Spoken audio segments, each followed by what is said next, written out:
Good evening guys, and welcome to the video. In this video I would be talking about this would be a small video, but I would be showing you how you can when you are doing a pandas dot apply, right, when you are applying a function, right, how you can speed up that. Recently in my company I've been writing ETL jobs, and there was a situation where I had this huge file and I had to apply so many transformation, a complex function on it.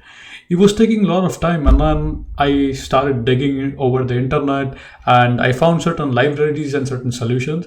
So in this video I would be sharing all the solution that I think I basically found on the internet, and I'll be sharing that with you. So when you use a function, when you select a column and when you apply some kind of a transformation, that is, you use dot apply method. I'm going to talk about how you can speed up that process. So let's get started with this video. I have a snippets right here. Hopefully that should be useful. I'll try to publish this. So first of all, I have a Netflix data set. It's just simple. I'm reading it. So these are the transformation I'm applying. So basically I'm applying some kind of a functions there, right? So as you can see, applying that to the title, director, cast, and description. These are the columns where I'm applying those functions. So as you can see, this is synchronous in nature. One by one is being executed.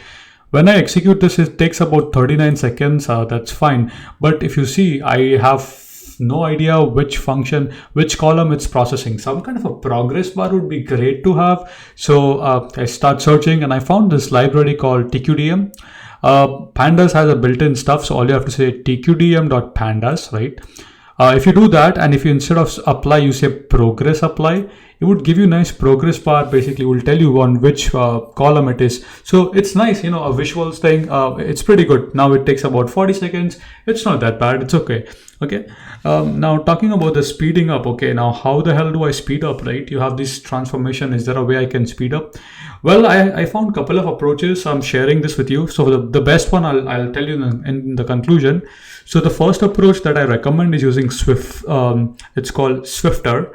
So you pip install Swifter. Instead of apply, you would say .swifter.apply. And you would be shocked. Just by doing that, if you run the data frame, 43 from 40 seconds to nearly 50 milliseconds. That's just extraordinary, guys. If you take a look at this library, I mean, it was amazing at doing parallelizing stuff. I mean, I was impressed. Pretty good. Method 2. Try changing the number of cores in CPU. So there's a library called as mapply. You can use that and you can change the number of workers and cores that you want to use. I did some test and it was about 39 seconds, same as what it was doing. I did not find it much useful, but maybe you guys can try out more. Try changing the cores or the workers and see if that helps you out. But for me, so far, Swiffer is on the top of the game. Third method I found, and I did not find it that great. It did not work that fine for me. So was basically dividing your pandas data frame. You're parallelizing your pandas data frame into a NumPy array, and then we split it among the cores. So if you can see this, and basically we say pooled, we basically do a multi-processing, and then we do a join. That means you're waiting for those threads to complete, and then once it's complete, you wanna return the data frame. I did not find this useful. So these are the references that I have been using. The best method that I found so far is using Swiffer. And if you want to get really dirty, what you could do is you can write your own logic for threading. But the problem with that is, remember, when you do threading, the data is not in order. So what you want to do when you do threading, you want to make sure that you would have a priority queue. The data would be stored in a priority queue, because in the priority queue, the order is maintained. So what you would do is basically when you're processing, you would process these in threads. And the arguments to those threads would be basically or index number, which is the priority, and the actual dictionary or the column name. Using that approach, but as I said, that is just writing so much line of code. I think just using Swiffer or mapply does the job for you. I would leave this blog in the description section below so you can check it out. As usual, thank you so much for watching this video. I hope this would be definitely useful for some people who are doing data science and dealing with large data sets.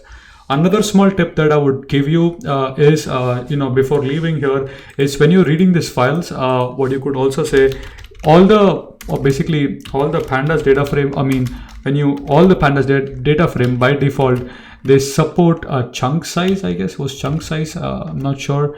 Let me make sure. I guess it's chunk size because I have been using this in my previous projects. Also, I guess I have a video on that. I guess my computer is also frozen.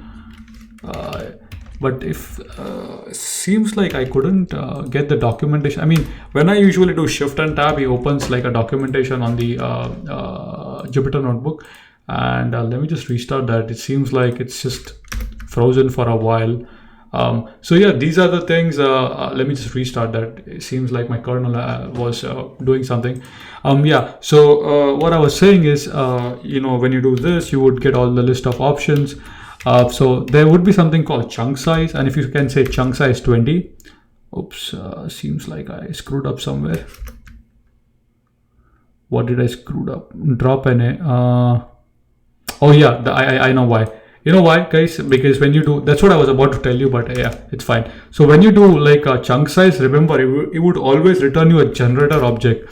So it's like a generator object. The way to return data would be you would run a next keyword on that, and if you do that, it would only return 20 rows because you're reading chunk by chunk. So what you want to do is you want to have an iterator, and using that iterator, you could process things in batches and stuff. So yeah, I just wanted to say about this as well, just in case if you guys are I'm pretty sure a lot of people would be working with massive data, and I think this would be a pretty good start because I did face some issues, and I want to share my personal experience here. So yeah, thank you so much for watching. Thank you for love and support. If you have any additional questions, list your questions in the comments. Would be very happy to assist you. Once again, keep smiling, keep coding, and see you guys in the next video.